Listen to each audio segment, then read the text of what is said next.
Nossa segunda reação quando entramos numa catedral como essa, à medida que nos aproximamos, geralmente é de perplexidade. Parece complicado demais para ser compreendido. É um pouco como a primeira vez que você ouve uma sinfonia de Beethoven. Existem tantos ritmos, melodias, instrumentos e harmonias que, a princípio, você não consegue entender como isso tudo está conectado e interligado. É difícil enxergar a lógica por trás. Uma catedral, assim como uma sinfonia, tem um plano coerente. Suas janelas e arcos formam ritmos, suas decorações têm temas e contam histórias, mas o todo é tão suntuoso que à primeira vista nos deixa sem palavras. Quando entramos, no entanto, isso muda. A maioria das pessoas experimenta uma sensação de tranquilidade. O ar frio, as pedras antigas, os padrões arquitetônicos e o modo como a construção inteira parece buscar os céus. Tudo isso contribui para apaziguar a alma humana.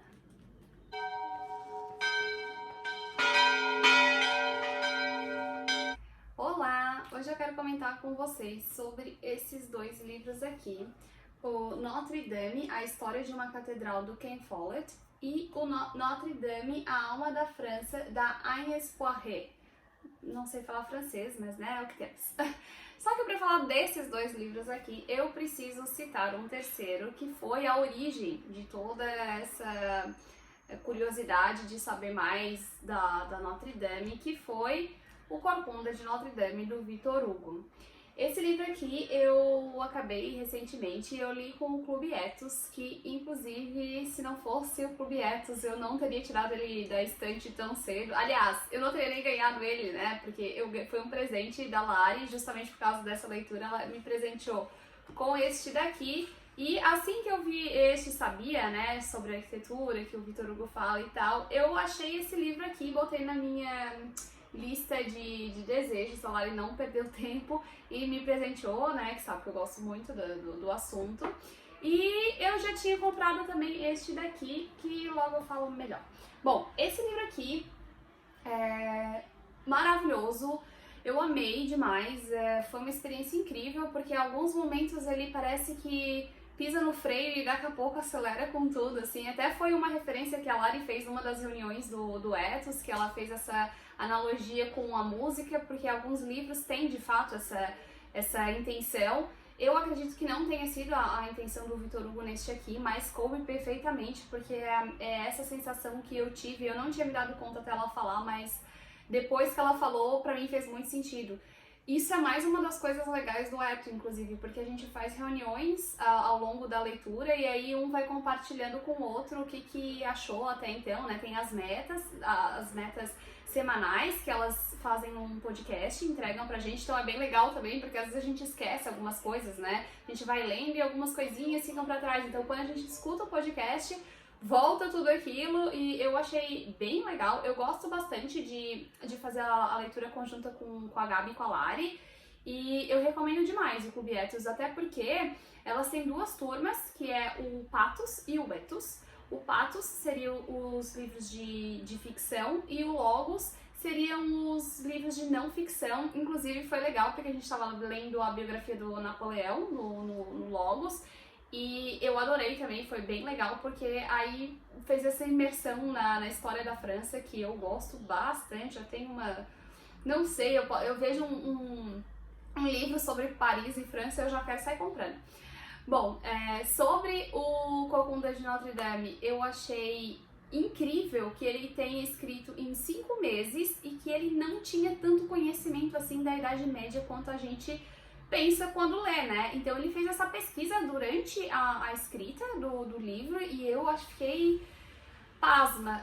Esse livro pra mim é perfeito, porque ele tem arquitetura, urbanismo também, né? Que eu sou arquiteta e urbanista e eu gostava bastante de estudar urbanismo na faculdade. Inclusive, quero fazer vídeos sobre urbanismo também, do plano Cedar, do plano Haussmann. Bom, e ele tem arte, ele tem história e ele tem filosofia, além de, claro, uma tragédia de mão cheia, né? Inclusive eu até nem sabia que esse livro era essa tragédia toda.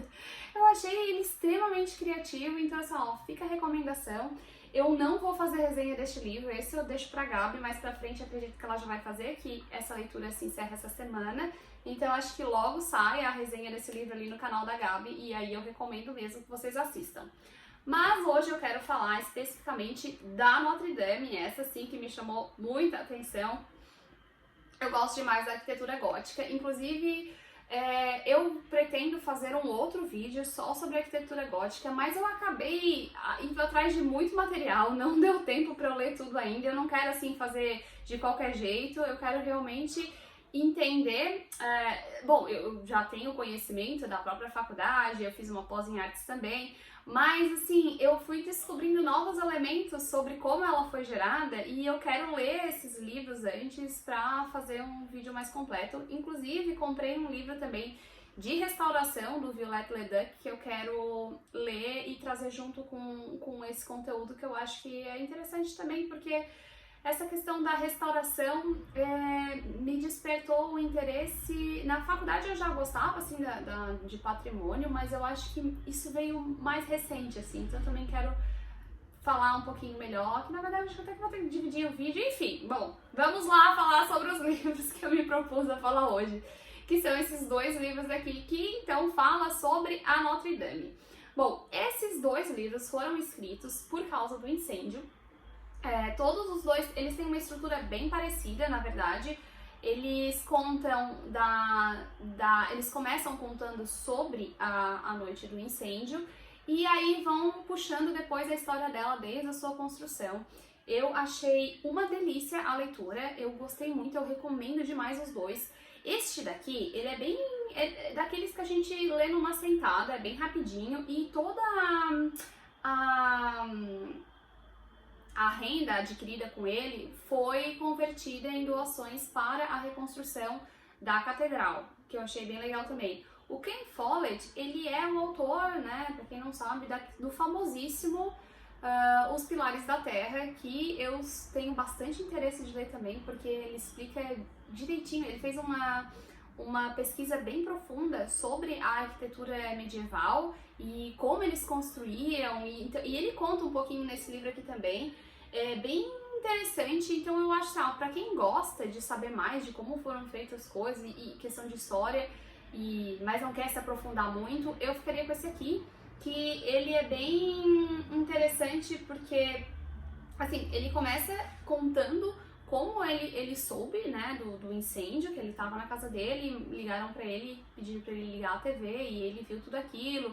E apesar de ele ser britânico, ele ia muito para Paris, ele já tinha uma intimidade com a catedral desde acho que a juventude dele, se não me engano, e aí depois, quando ele realmente começou a fazer os livros dele, ele se aprofundou ainda mais, né, então ele tinha a Notre Dame como uma obra muito querida para ele conhecia bem, e aí depois ele vem lá da construção, aí ele vai vir, cada capítulo é um ano.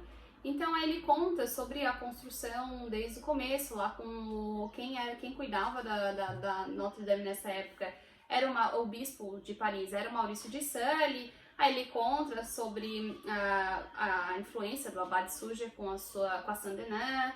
E aí ele vai então para 1831, que é o ano da publicação do Corcunda de Notre Dame do Victor Hugo, ele conta aqui também. Aí vai para 1844, que é a do Violette Leduc, que foi feita a reconstrução da catedral. Daí ele vai para 1944, que é o final da guerra, quando Paris foi libertada, e 1989, quando é o lançamento do Pilares da Terra, o livro dele, né? Então ele conta toda essa experiência e, bom, eu não vou entrar muito a fundo do que ele fala, porque ele é mais resumido mesmo, assim, mas apesar de ser mais resumido, ele é muito bom, porque ele tem por exemplo, eu vi algumas contradições entre esses dois, eu vou comentar sobre uma delas, que eu achei que essa daqui parece me fazer um pouco mais de sentido, apesar de que eu pesquisei e não achei muita coisa, porque nesse aqui, ela conta que a catedral tinha plantas baixas no papel, né? E aqui ele conta que não, que nessa época o papel era escasso, então na Idade Média eles geralmente faziam a planta no próprio contrapiso da obra, e aí o pessoal ia lá ver como é que era e tal, e depois se ficava assim, né? Se apagava. porque botava as coisas, piso por cima e tal. E tem uma catedral, agora eu não me lembro qual que é, mas tem uma catedral no Reino Unido que eles encontraram depois essa marcação do que seria a planta baixa. Eu achei bem interessante porque eu nunca ouvi falar sobre plantas baixas originais da Notre Dame, então para mim o que ele conta faz mais sentido. Mas eu vou focar mais neste livro aqui, porque esse livro sim foi feito por uma francesa, ela é jornalista, ela escreveu outros livros também. Este daqui, ele foi lançado em 2019, menos de 2 meses depois do incêndio. Aliás, o incêndio vai fazer 4 anos, dia 15 de abril. Passou rápido, né? Eu achei que, nossa, já faz 4 anos daquela data que chocou o mundo inteiro. E então foi 28 de maio, se não me engano, de 2019. Este daqui foi lançado em 2021. O do Ken Follett, ele começou a escrever um dia depois do incêndio, a pedido da editora dele, e essa daqui eu não sei bem qual foi a motivação, assim, tal, mas ele é mais detalhado. E esse livro aqui eu recomendo demais, até para quem quer e gosta de saber da história, porque tem muita coisa legal aqui de história da França como um todo, porque assim, a Notre Dame, ela foi palco de muitos eventos importantes para o país. E aí ela fala desde, de como afetou, do dia do incêndio, como isso afetou a vida dos parisienses, né, que eles foram, muita gente foi para lá para assistir, e a comoção que isso gerou, como as pessoas estavam com sentimentos bem à flor da pele, elas estavam emocionadas, é bem emocionante, assim, a gente consegue sentir, sabe? Eu achei muito, muito bom mesmo. E daí ela conta como é que começou o incêndio, né? Que o alarme despertou e que... Só que ele tava com algum problema, eu acho que ele mostrou outro lugar para quem tava ali cuidando, né? E aí, quando ele foi lá checar, não tinha fogo, não era ali. E então deixaram pra lá, né? Porque isso já tinha acontecido antes, o alarme já tinha disparado e já tinha acontecido de ser alarme falso. Aí então ela conta desde a ligação para os bombeiros e como ela entrevistou as pessoas que estavam envolvidas também naquele dia, né? Ela entrevistou a pessoa, o chefe do bombeiro, ela entrevistou o responsável pelos patrimônios da França, então ela entrevistou a prefeita, se não me engano, ela chega a entrevistar, mas ela conta assim também que daí quando começou o incêndio e o pessoal que cuida ali da parte tanto de arquitetura quanto das obras, das estátuas todas que tem ali dentro, né, todo mundo teve que agir muito rápido porque ninguém estava ali perto. Eles estavam, acho que, se não me engano, eles estavam até numa convenção em Versalhes, alguma coisa nesse sentido, e aí eles tiveram que ir correndo lá pro centro de Paris, só que aí ela até conta, assim, da questão do trânsito, um escolheu ir de carro, o outro de metrô, e aí eu achei bem legal, porque eu sou curiosa, eu gosto de saber mesmo, assim, de como as coisas acontecem, coisas importantes, porque esse incêndio com certeza vai ficar marcado pra eternidade, não tem jeito, assim, de não ser marcado. E então ela conta com bastante detalhe, assim, essa questão desse dia, das decisões tomadas, eu achei muito, muito bom. Aí então ela vai lá pra 1163, que foi quando começou a construção da catedral mesmo, né? Que aí então, o nome do capítulo é A Primeira Pedra. E aí então, assim... desse livro, o bom é ler os dois, né, porque um complementa o outro e os dois são tão gostosos de ler. Esse livro aqui, ele conta que ali onde a Notre Dame já tinha existido 5 outras catedrais. A primeira acho que até foi de madeira, aí depois já tinham construído outras. Então assim, quando eles construíram a Notre Dame como ela é hoje, foi demolida a que estava ali no lugar para construir uma nova. Só que eles aproveitaram todo o material que tava na antiga igreja. E as pedras que estavam ali, que já tinham sido construídas, elas eram todas ali da região. Então, eles traziam todo esse material dali e a floresta, que é o telhado onde o fogo começou, né?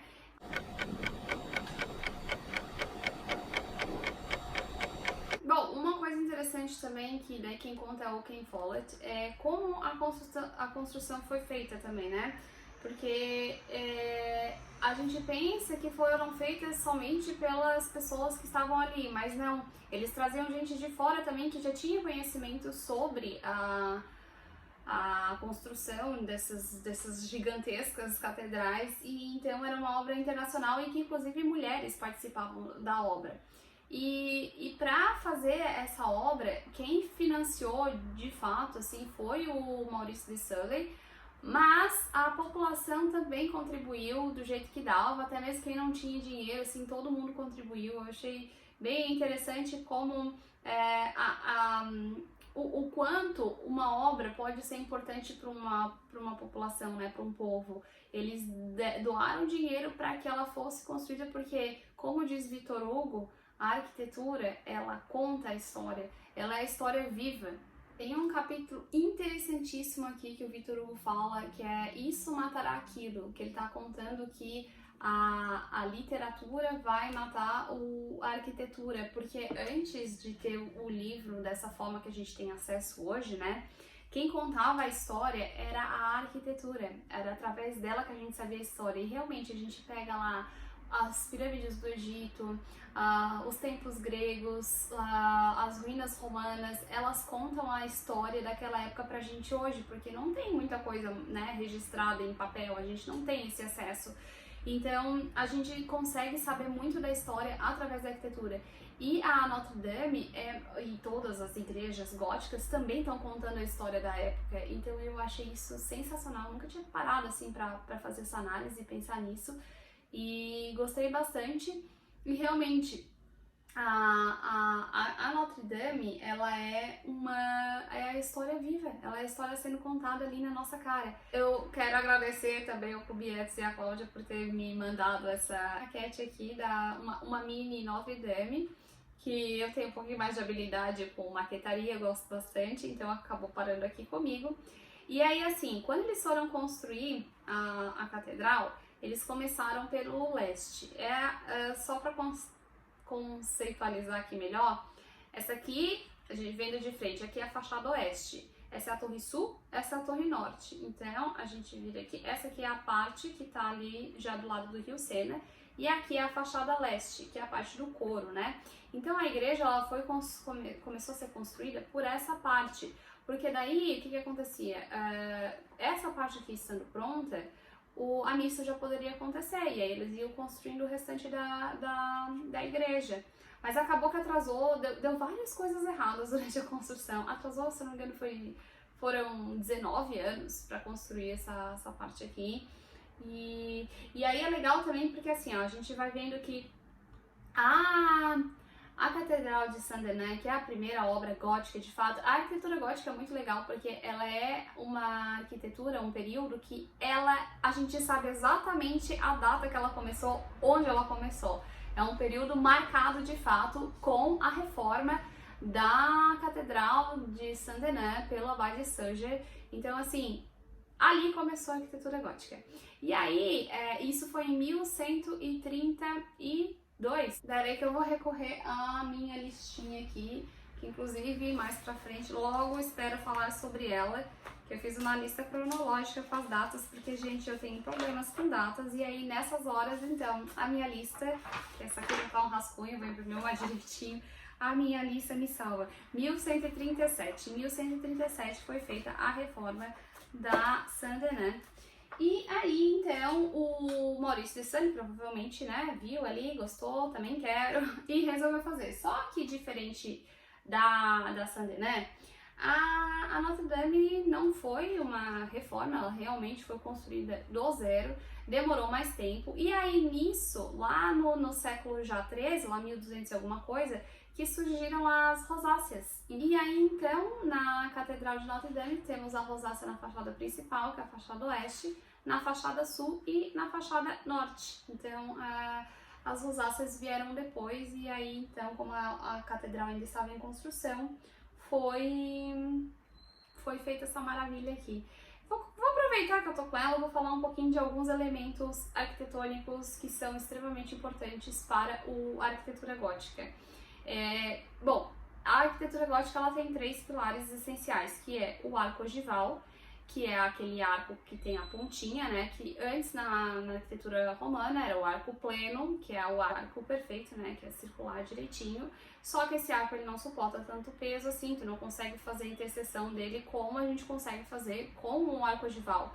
E o arco ogival, ele não é novidade do gótico, ele já existia lá na arquitetura islâmica, né, mas eu vou falar sobre isso melhor no outro vídeo, só quero passar rapidinho por alguns elementos aqui. E aí, outra coisa extremamente importante são os arcos botantes, porque o que acontece? Que essa estrutura externa, a estrutura agora ela vai para fora, ela fica como um esqueleto externo, onde ela vai dar esse suporte dessas paredes gigantescas que eles vão conseguir abrir para botar todos esses vitrais, porque até então elas eram super espessas e aí não dava para fazer essas aberturas, para entrar a luz. Então aqui eles já conseguem, por quê? Porque eles passam essa parte do reforço para fora. Aí tem o arco botante, que dá num contraforte, que tem o pináculo. O pináculo são esses, deixa eu virar aqui que aqui tem, ó. O pináculo são essas decorações que tem aqui na pontinha, ó, não sei se dá pra ver direitinho. E isso aqui também é um pináculo, tá? Eles servem pra finalizar isso aqui e dar essa sensação ainda de verticalidade também. É a cereja do bolo, digamos assim. Então esses elementos, o arco botante, o arco ogival e as abóbadas nervuradas também, que é onde faz essa junção do peso para distribuir para vários pilares, né? É o que é fundamental na arquitetura gótica. Bom, então eles relatam um pouquinho como foi a construção dela, que é bem legal, bem interessante. Eu recomendo demais, eu sei que eu já falei isso, eu vou ficar repetitivo esse vídeo, desculpa gente, mas é muito gostoso de ler porque tem muita coisa de história aqui também. E esse subtítulo A Alma da França, pra mim, é perfeito, porque realmente a Notre Dame, ela conta a história da França como nenhuma outra consegue contar. E aí, então, a gente vai pro capítulo que se chama Os Bourbons, 1594 e 1638. Nesse capítulo ela vai contar que o Henrique IV acabou trazendo essa questão de trazer esses acontecimentos importantes do reinado ali para Notre Dame, que até então era mais o foco em Saint-Denis, onde tem vários reis enterrados lá, né? Lá acontecia muita coisa, e aí eles passaram isso para Notre Dame, e Notre Dame acabou sendo recebendo esse foco aqui, né? Eles faziam procissões que iam até Notre Dame, e depois o filho dele estreitou ainda mais os laços, que foi o Luís XIII, que nessa época ele mandou construir a Pietà, que tá lá no altar. Então ela vai contar assim dessa parte da arte e dos Bourbons, que tem muita questão da história também aqui da França.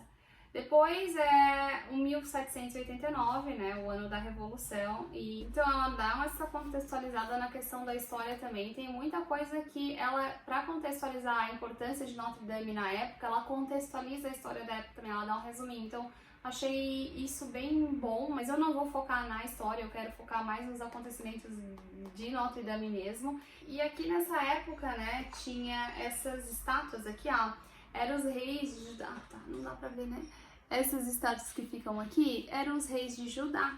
E na época da Revolução, eles achavam que eram os reis da França, então eles decapitaram as estátuas.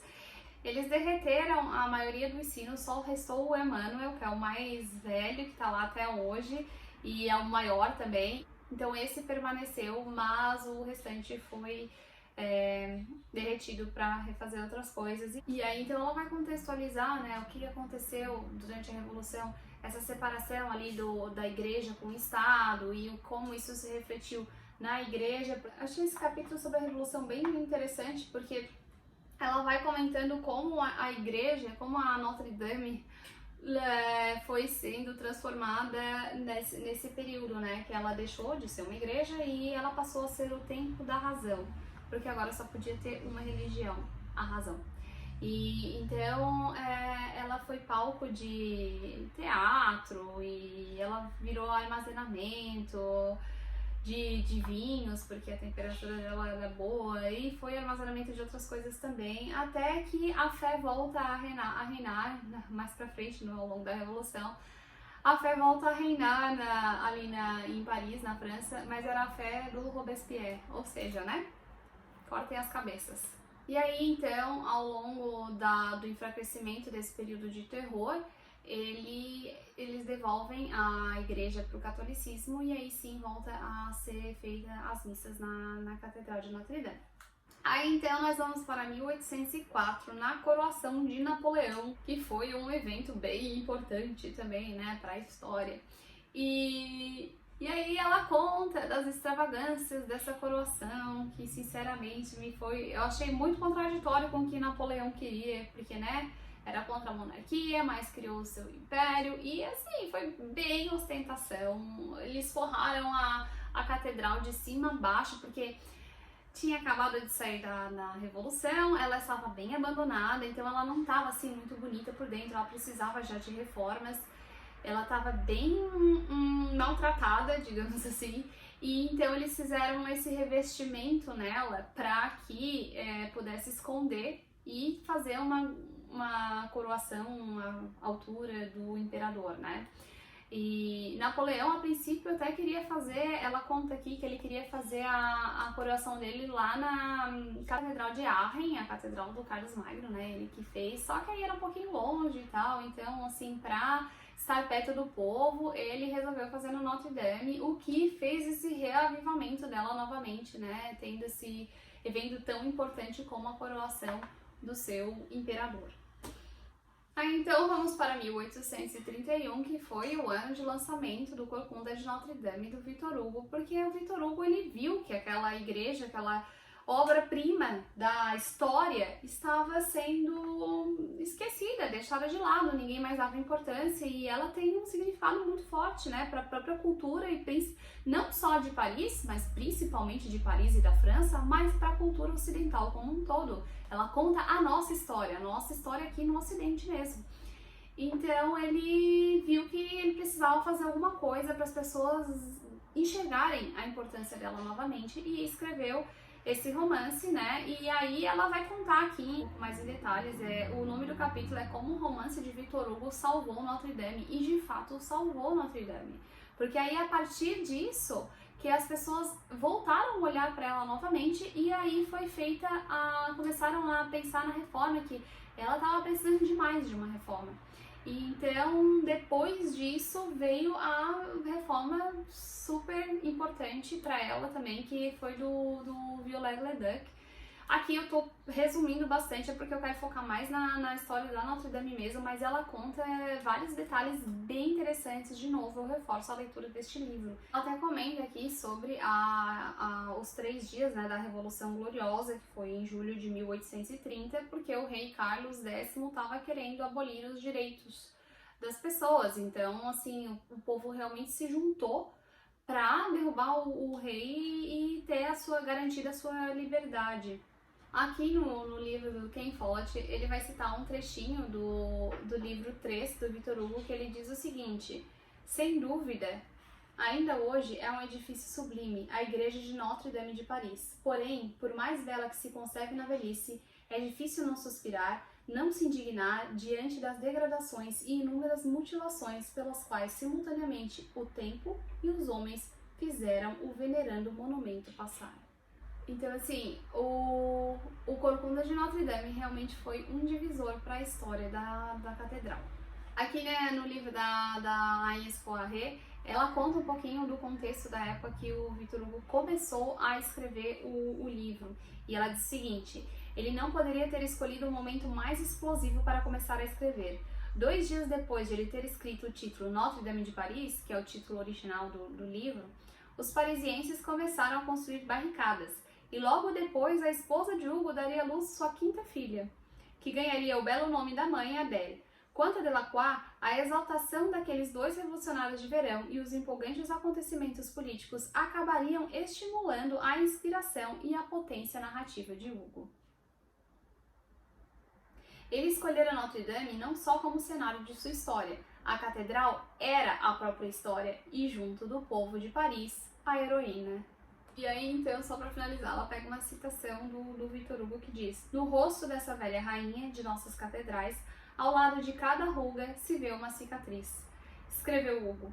Para ele, Notre Dame era mesmo um ser vivo, metade rainha, metade quimera. Ai, eu achei demais, gente. E aí, então, em 1844, temos a reforma da Catedral de Notre Dame com o Viollet-le-Duc, que ele não era arquiteto, mas ele amava a arquitetura, ele amava as pedras antigas, então ele foi um autodidata praticamente. E como ele não teve igual. E aí ele estudou a fundo a arquitetura gótica e como ele faria essa restauração e escreveu livros, né, de restauração e como ele fez. E aí, assim, ó, uma coisa que a gente precisa lembrar sobre a catedral, que tem muita gente que tem um receio, assim, sobre as restaurações, porque pode fazer modificações, mas aí a gente tem que pegar tem que lembrar o seguinte, que as igrejas góticas são uma das poucas arquiteturas que contam história que ainda tem o mesmo uso. E isso faz muita diferença, gente, porque assim, ó, ela precisa se adaptar aos novos tempos de alguma forma. Essa arquitetura que a gente já tem hoje, ela já não é original. Ela não é a de 1163 quando começou e finalizou lá em 1300 e alguma coisa. Ela não é mais a mesma. Por quê? Ela continua tendo o mesmo uso, ela continua viva. E quando ela tá viva, ela vai se modificando também. A arquitetura, ela também não é estática. Por exemplo, a energia elétrica, na época não tinha. Quando foi surgindo, ela foi sendo adaptada a isso. Então, assim, a obra, ela também sofre a influência do tempo. Ela não consegue se preservar ao ano inicial dela. Até porque faz parte, o entorno dela mudou completamente também com o plano Haussmann, que vem logo em seguida, né? Mas assim, essa questão da arquitetura, ela sofre mudanças mesmo com um restauro, porque o Viollet-le-Duc, o que ele vai fazer? Ele vai restaurar esse pináculo aqui, que é até uma crítica do Victor Hugo, o pináculo antigo que destruíram, não sei o que lá, tal. Só que também tem uma questão, aquele pináculo antigo que tinha antes, ele tava ele tinha o risco de cair. E se ele caísse em cima da igreja, o dano ia ser muito maior. Então eles tiraram de fato aquele pináculo antigo e não colocaram nenhum outro no lugar. E aí o Viollet-le-Duc fez um novo estudo e criou este pináculo aqui, que eu não acredito que seja perfeitamente como o original. Até porque ele não é, porque ele criou estátuas que vai ao redor, aqui na maquete não aparece, mas ele criou estátuas também que não pertenciam ao projeto original. Outra crítica que algumas pessoas fizeram à reforma dele foi das gárgulas e das quimeras. As gárgulas, elas servem ali para esconder o escoamento, né? Onde sai a água do cano. Então, eles colocaram as gárgulas ali para esconder o encanamento e fazer esse escoamento da água. As quimeras, eu já ouvi falar que também serviam para que os povos pagãos da época se sentissem convidados também para participar do culto e serem convertidos ao cristianismo, porque eles tinham intimidade com aquele tipo de estátua, então eles adicionaram essas estátuas para que eles também pudessem se sentir convidados de alguma forma. Então, esses desenhos das gárgulas e das quimeras as estátuas antigas, as originais, estavam todas degradadas. O Viollet-le-Duc fez um novo estudo para desenhar elas e elas são dessa época de 1844, elas não são da época do começo da catedral. E isso faz parte, gente, um edifício de 850 anos é muito difícil ser preservado assim perfeitamente como ele era. Ele precisa se adaptar de alguma forma. E aí, então, o Viollet-le-Duc faz todo um levantamento desse restauro, foi feito com muito cuidado, ele queria, de fato, trazer a história da época para a igreja e ao meu ver, ele teve muito êxito. Então, assim, ele tinha bastante cuidado em fazer essa reforma, só que ao mesmo tempo ele trouxe a modernidade, porque hoje em dia não é possível mais construir como antigamente e também nem se deve, porque, por exemplo, agora na reconstrução do telhado da catedral, eles não vão fazer exatamente como era antes, como mesmo, a madeira até assim, eles vão reconstruir ela da forma como era, só que eles vão utilizar da tecnologia de hoje para que isso não aconteça novamente. Por exemplo, esse pináculo aqui, Violette Leduc usou chumbo, que foi o que derreteu ali no incêndio, né? E foi o pináculo que caiu sobre o telhado. Então, assim, à medida que vai tendo novas tecnologias, elas vão sendo usadas para, inclusive, preservar o prédio, né? E depois ela vai para 1865 com o Plano Haussmann. O Plano Haussmann já tinha começado anteriormente, mas aí ele chega ali na Ile de la Cité. Eu não sei se eu já comentei, eu acho até que não, que a Ile de la Cité foi onde Paris começou. Então, a catedral que está ali naquela ilha, aquela ilha ali foi o começo, a fundação da cidade de Paris, que antes tinha uma cidade romana, e Paris começou ali. Ali, como contextualiza o Victor Hugo, muitas pessoas moravam, né? E aí o Plano Haussmann vem e enxota todo mundo dali. Dos 15.000 residentes da ilha, ficaram apenas 5. E assim, o Plano Haussmann, ele tem muita crítica, mas ao mesmo tempo tinha muito problema ainda de insalubridade, porque as casas eram tudo muito juntas, não tinha saneamento. Então assim, quando dava doença, as pestes se alastravam de uma forma muito mais fácil, né?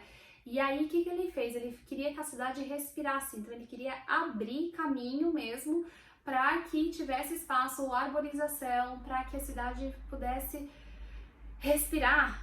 Então, assim, foi muito criticado o Plano Haussmann, uns amam, uns odeiam, mas fato é que Paris, como é hoje, se deve a este plano. E o Plano Haussmann demoliu muitas casas da época medieval, muita história medieval, mas preservou algumas coisas. Ele ampliou a questão do espaço da praça em frente à catedral. Ele fez várias melhorias. Paris, como é hoje, se deve ao Plano Haussmann. Eu gosto. Aí vamos para 1944, quando Charles de Gaulle, né, quando tem a libertação ali de Paris, da Segunda Guerra Mundial, e o Charles de Gaulle vai fazer aquele passeio todo que ele faz desde a Champs-Élysées até Notre Dame, onde ele vai rezar um Te Deum. E tem um tiroteio lá, e ele continua pleno, inabalável, e é muito interessante essa cena. Assim, eu queria saber um relato dele mesmo, o que passou na cabeça dele, que as pessoas estavam dando tiros e ele continuou de pé. Todo mundo se abaixou, né, claro, para se proteger, que tinha uma multidão, nossa, foi uma multidão gigantesca que seguiu ele desde do começo, e várias outras pessoas que já estavam esperando ele por lá na Ile de la Cité. E aí começaram a abrir tiro ali no meio de todo mundo, e ele se manteve pleno, ele continuou seguindo o caminho, entrou na igreja, dentro da igreja também teve tiroteio, e ele continuou caminhando na nave até chegar no seu lugar onde ia sentar. E aí depois foi muito interessante que as pessoas se levantaram, mesmo com os tiros acontecendo. Ela até conta aqui que um jornalista estava cobrindo esse evento, e era com som, não sei, acho que era a rádio, não sei, uma reportagem ao vivo. E aí ela relata aqui, né, que sons de tiroteio no fundo. Acredito que os corajosos, ele falando, né, acredito que os corajosos soldados do general Leclerc vão conseguir pegar esses covardes que estão atirando contra a multidão. O general de Gaulle acaba de entrar na igreja, sons de tiros e aplausos. O general estadunidense vai contando, sons de tiro. E vou dizer, sons de tiro. Então ele tá falando e ela coloca ali os momentos que ele fala, ele tá narrando o que tá acontecendo e os sons de tiro no fundo. Eu achei isso tão impressionante.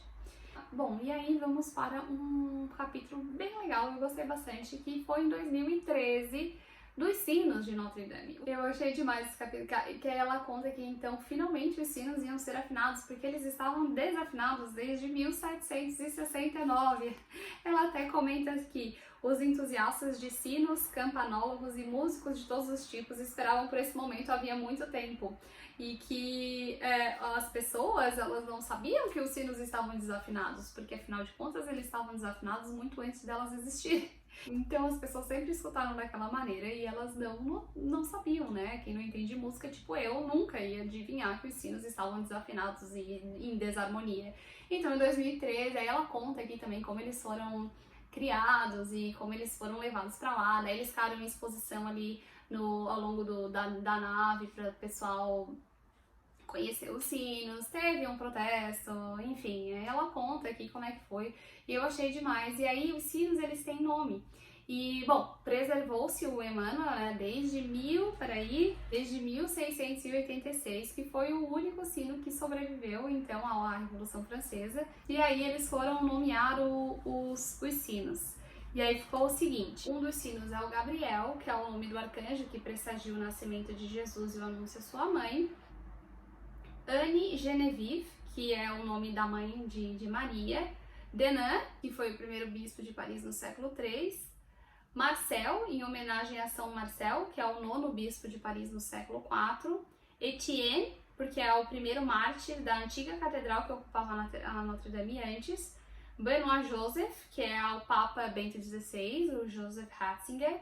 Maurice, que é o bispo, né, que começou a construção, o Maurice de Sully, foi quem financiou a Catedral de Notre Dame. E Jean-Marie, que foi um cardeal de Paris de 1881 a 2005, ele era um judeu convertido. Então, juntos, os 8 sinos pesam 16,6 toneladas. E Marie ganhou o nome do primeiro grande sino de Notre Dame, fundido em 1378. Marie se juntaria a Emmanuel, cujo nome foi escolhido por ninguém menos que o rei Luís XIV, na Torre Sul. E aí, então, o Emmanuel, aí ela conta também que o Emmanuel ele só toca em ocasiões especiais, como Natal, coisas assim. E aí ela cita aqui um trechinho também. Gente, desculpa, eu sei que tá cheio de trecho, mas eu acho tão lindo, vou ter que citar. Que o Victor Hugo fala do Quasimodo, né? Que quando ele os fez balançar, ao sentir aquele conjunto de sinos se mover sob seu comando, quando viu, pois não ouviu, a oitava palpitante subir e descer a escala sonora como um pássaro que salta de galho em galho. Quando o demônio música, esse demônio que sacode um monte luminoso de estrete, trinados e arpejos, tomou posse do pobre homem surdo. Ele voltou a ser feliz, esqueceu tudo e, com o coração a se expandir, fez seu rosto se abrir num sorriso. Eu achei sensacional. E nesse capítulo eu achei muito interessante também que ela entra nas perdas dos instrumentos com o incêndio de 2019, né? O que aconteceu? Gente, ela relata, ela entrevistou muitas pessoas para fazer esse livro aqui, então é o que deixa ele muito, muito interessante de ler. E também ela vai contar sobre as pessoas que trazem a música para a catedral, o coro, o organista.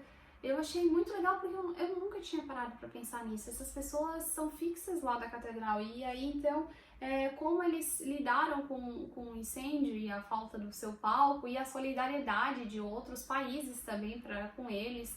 E nossa, foi assim uma coisa que eu não esperava. Foi um capítulo muito gostoso de ler da parte musical da catedral. E aqui também ela cita o seguinte.